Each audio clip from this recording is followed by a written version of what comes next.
예수님이 살던 당시에는 분명하게 노예 제도가 있었습니다.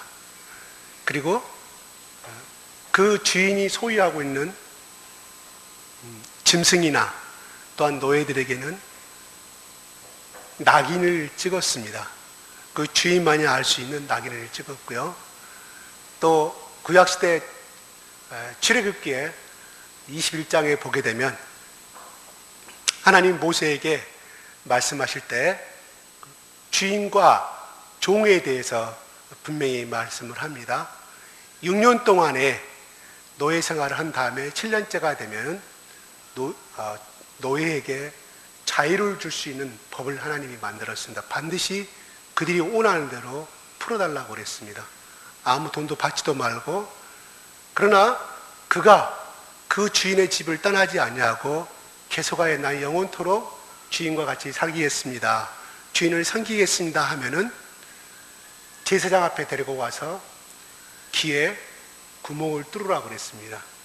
그것이 나는 평생 내가 죽을 때까지 영원토록 주인만을 섬기면서 살겠다는 언약의 계약의 방법이었습니다.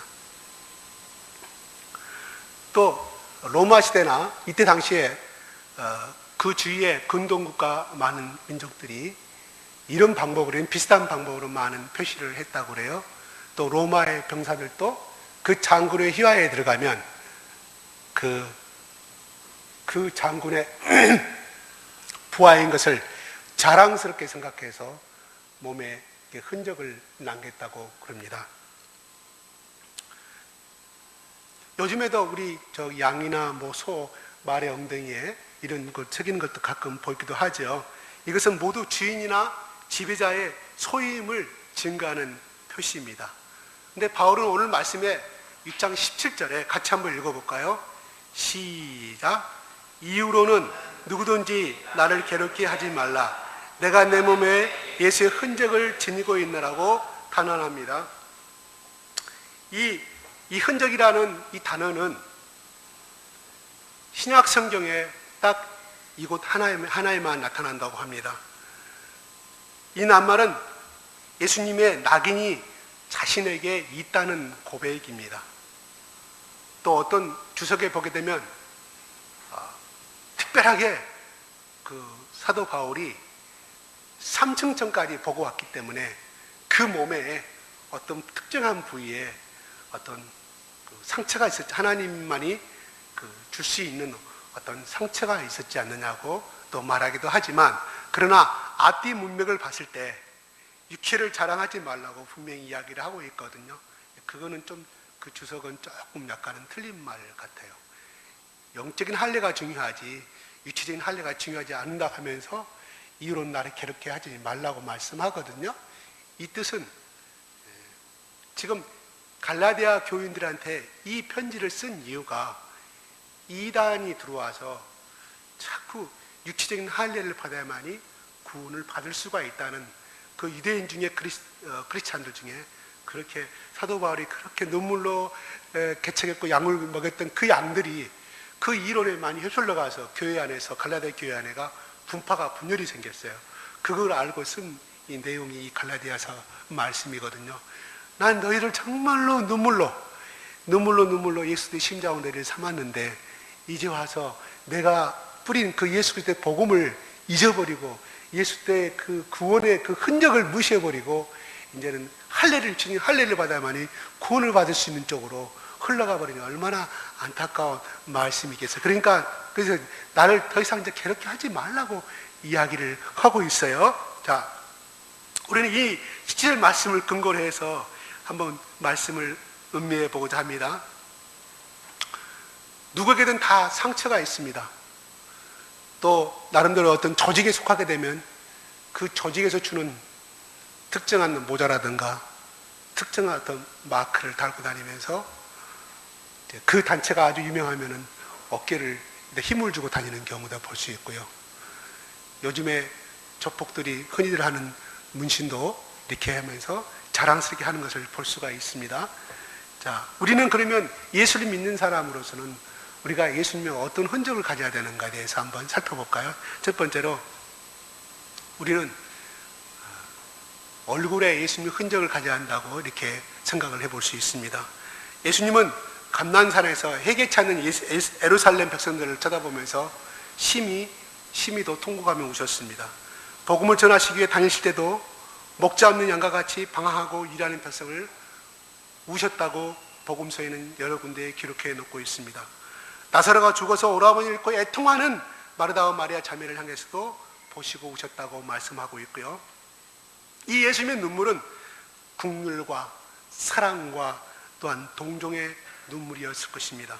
요즘 세상을 보면 참 사랑이 메말라 간다고 합니다.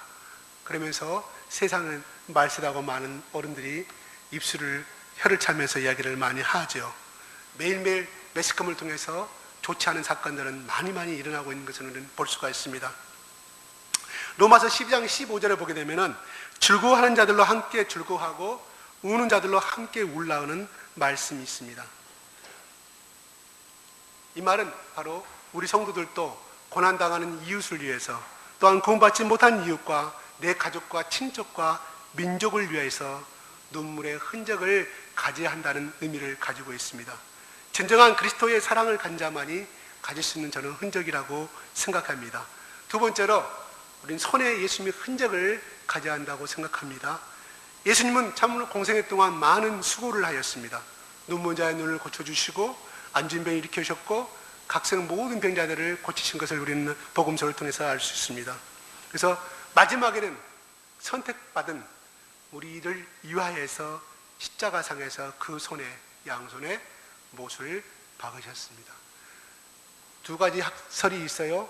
손에 못을 박았느냐, 로마 법사들이 손목에 못을 가느냐, 이 두 가지 학자들 간의 주장이 있습니다.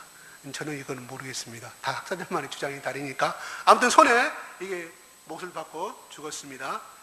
자, 예수님의 흔적은 어떤 명예나 권세나 경제적인 부를 위한 흔적이 아니라 오직 죄와 더불어 살다가 죽어야만 할, 지옥의 불구덩이에 들어가야만 할 인류의 모든 죄를 대신 짊어지시고 희생의 제물이 되시기 위해서 받으신 흔적입니다.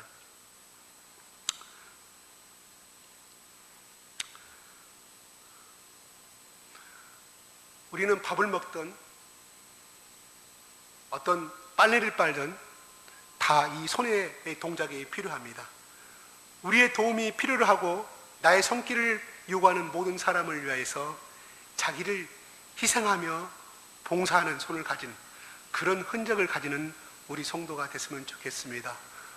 때로는 토요일날 정말 나오기 싫어할 때, 더구나 7월 8월 달에 얼마나 더웠습니까? 잠자고 싶었고 놀러가고 싶었겠지만은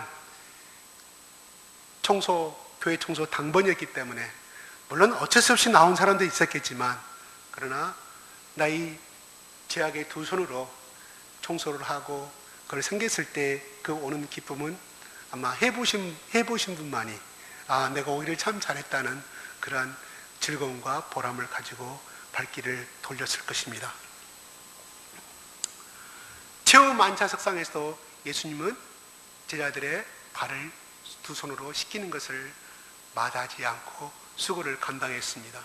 세 번째는 우리가 가져야 할 흔적은 우리의 무릎에 예수님의 흔적을 가져보자 하는 것입니다. 무릎에 흔적을 갖는다는 말은 예수님의 무릎을 꿇는 기도의 사항과 하나님의 뜻에 복종하는 삶의 모습을 본받으라는 것입니다. 예수님은 끊임없이 무릎 꿇은 기도 생활을 했다는 것을 알 수가 있죠. 이 예수께서 제자들과 함께 겟세마네 하는 곳에 이르러 제자들에게 이르시되 내가 저기 가서 기도 활동하는 너희는 여기 앉아 있으라 하시고, 마태복음 20장 36절에 기록해 놓고 있죠. 또 빌립보서 2장 6절에 보게 되면 너무나 잘 아는 말씀, 그는 근본 하나님의 본체시나 하나님과 동등됨을 취할 것으로 여기지 아니하시고 오히려 자기를 비워서 종의 모습을 가지사 사람들과 같이 되셨고 사람의 모양으로 나타나사 자기를 낮추시고 죽기까지 복종하셨으니 그 십자가의 죽으심이라고 기록해 놓고 있습니다.